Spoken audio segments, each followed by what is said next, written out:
In the last lecture, we discussed the different factors that affect the net rate of diffusion, the speed of diffusion, and the factors which affect the net rate of diffusion.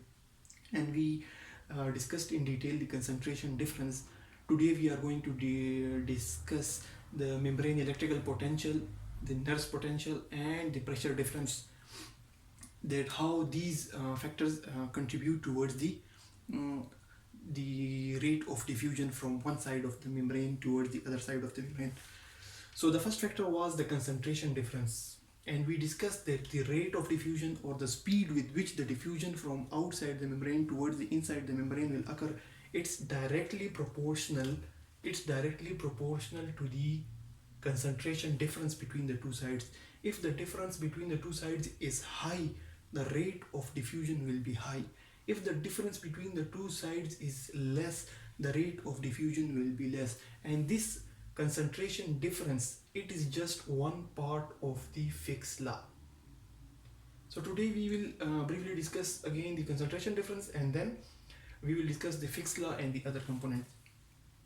So we discussed that if the concentration difference is high, for example, there are 10 molecules on the outside the cell membrane and 2 on the inside, then the net rate of diffusion will be 8. It's high. But if the difference is low, for example, there are 10 molecules on the outside and 8 molecules on the inside, then the difference will be low. So more the difference, the more will be the speed or the rate of diffusion from outside the membrane towards the inside the membrane. So that is how the concentration difference between on the two sides of the membrane is contributing towards the rate or the speed of diffusion. And that's why net rate is directly proportional to the difference between the concentration on two sides of the membrane, and which is a part of the Fick's law. Now what are the other parts of the Fick's law?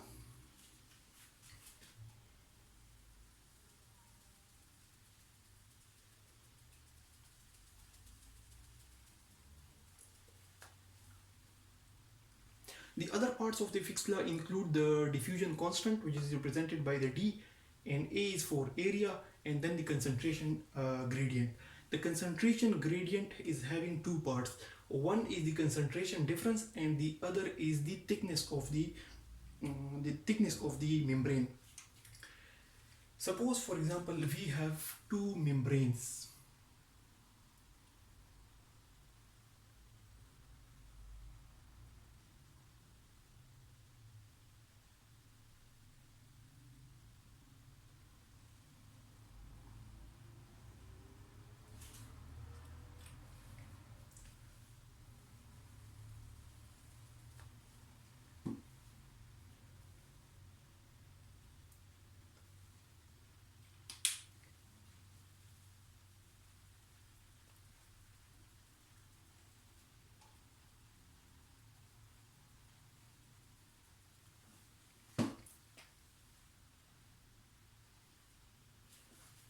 Suppose, for example, we have two membranes.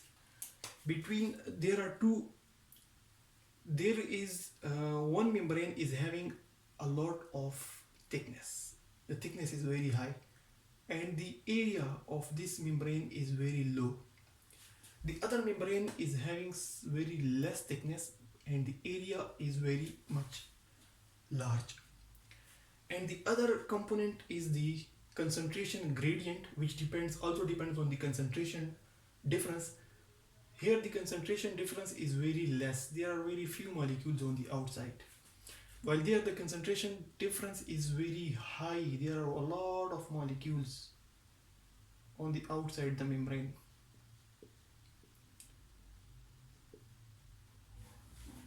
Then the net rate of diffusion here, for these molecules to reach this membrane and go inside the cell membrane, it will be very difficult. It will take more time, it will need more energy.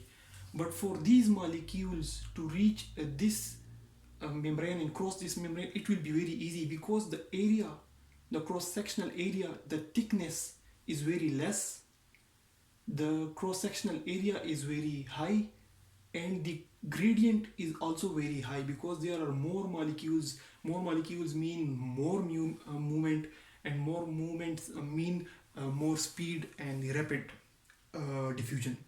So these are all the factors which are present or which are presented by the Fick's law. And Fick's law is just basically an equation which is used to calculate the net rate of diffusion. And out of all the factors, concentration difference is one component, area of the membrane is another component, thickness of the membrane is another component, and then a gradient or the pressure between the two sides is another component, and finally the diffusion constant. The diffusion constant then depend upon the temperature, the type of molecules, and there is a separate equation for calculating the diffusion constant, but it usually remains the constant and depends upon different factors. We are not going to in the detail of diffusion constant. So that's the Fick's law, and that's the concentration difference. Now we will go toward the second component or the second factor which is contributing towards the net rate of diffusion, and that is the membrane electrical potential.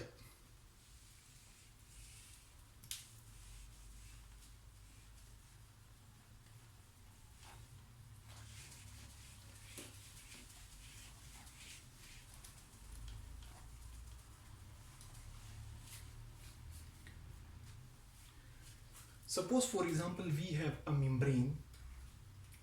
On outside of the membrane there is a lot of molecule.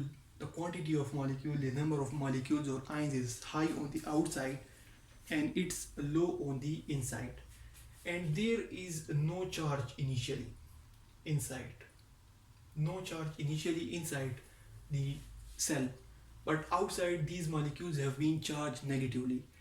We will take these negative molecules or ions as chloride ions, for example, because they have the negative charge. Now one factor here that is contributing toward the movement or the diffusion of ions from outside toward the inside was their concentration. The concentration alone is moving them to go inside. But if a charge is applied, a positive charge is applied here, then this positive charge will attract the negative ions towards the inside. And when the positive charge starts attracting the ions towards the inside, the concentration inside will increase. The concentration inside will increase and the concentration outside will decrease. Now the concentration, as it has increased on this side, this concentration gradient, this will push the chloride ion towards outside. But the positive charge, it will keep on pulling the ions inward.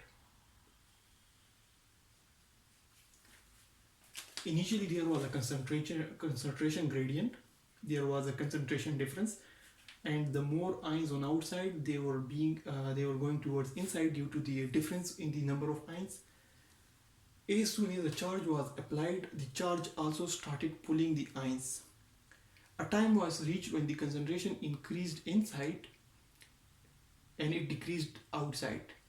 At that point, the inside concentration, the high concentration started pushing the ions back, while the charge of the membrane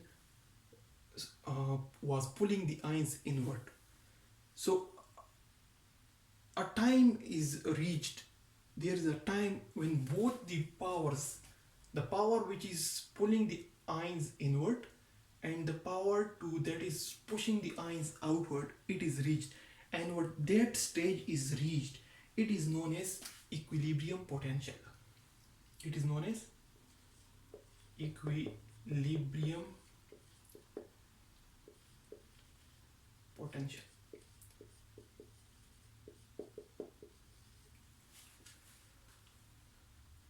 Equilibrium potential is basically presented by R into T divided by F into Z log concentration outside and concentration inside.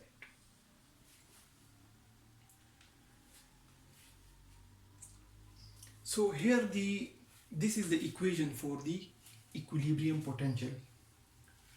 Here the R stands for the equilibrium potential. Sorry, here E stands for the equilibrium potential. This is equilibrium potential. This is basically presented by the Nerst equation. This whole is basically the Nerst equation.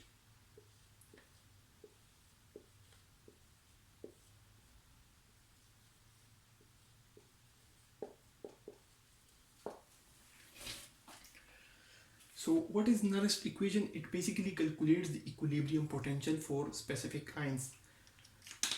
R here will show the gas constant. Gas constant. R is equal to gas constant. T is the temperature.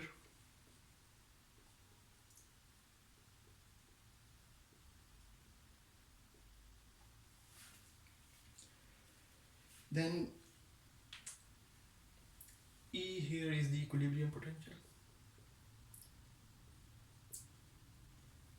You must differentiate the equilibrium potential. It is calculated by the Nerst equation. This as a whole is Nerst equation, and it calculates the equilibrium potential. E is the equilibrium potential. F is the Faraday's number. F is the Faraday's number.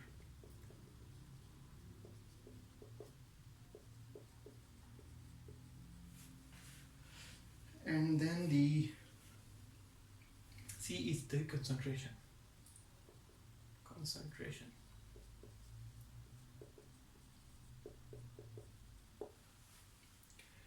So depending upon the type of ion, the equilibrium potential, the values will be different.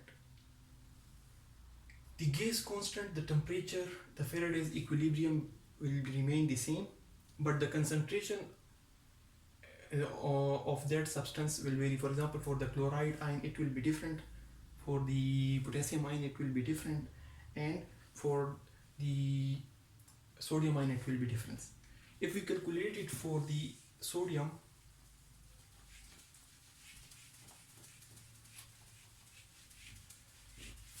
or chloride or potassium,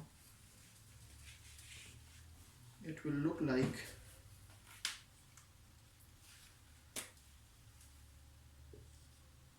sometimes it is also written by EMF, electromotive force. So for the sodium it is 61 log concentration of the sodium outside by concentration of the sodium inside the cell membrane. That's the simplest formula in which the Nerst equation is written, and it basically calculates the equilibrium potential. And what is the equilibrium potential? It is the final potential which is achieved when there is a steady state between the two, the concentration gradient and the concentration difference and the electric membrane potential. So we are not going into details of each and every electrolyte, because the concentration of the sodium, potassium, chloride on outside the membrane and the inside the membrane, they are fixed and they can be calculated with the help of this equation. Now we are going towards the final factor that is affecting the net rate of diffusion. The final factor which is affecting the net rate of diffusion is the pressure difference. Suppose, for example, this is one membrane. Here are some ions, and this is another membrane.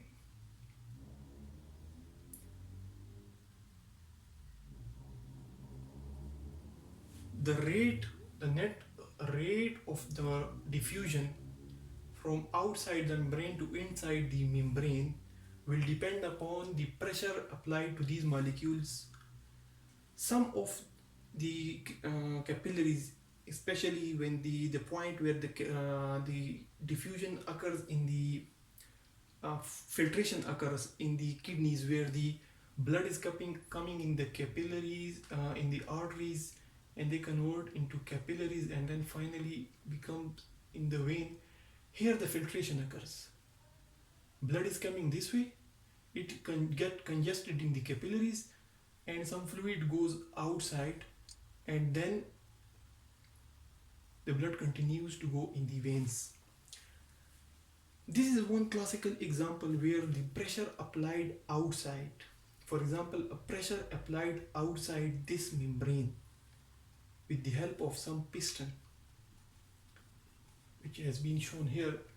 This pressure will force the molecule to move out of the membrane, as compared to this membrane where there is no piston or no pressure has been applied. So the practical example is in the capillaries, where the pressure on the arterial side push the fluids to go outside the capillaries. So the pressure difference also plays some role in the net rate of diffusion. So to summarize, the factors that mainly affect the rate of diffusion, they basically include the concentration difference. Then the net rate of diffusion is basically calculated with the Fick's law of diffusion. Then the membrane electrical potential, which basically leads to the equilibrium potential, and that equilibrium potential or electromotive force is calculated with the help of Nerst equation. And then finally we have the pressure difference on two sides of the membrane, which will determine the net rate of diffusion from outside towards the inside. Hope you have understood this topic. If there is any query, you can ask in the comments.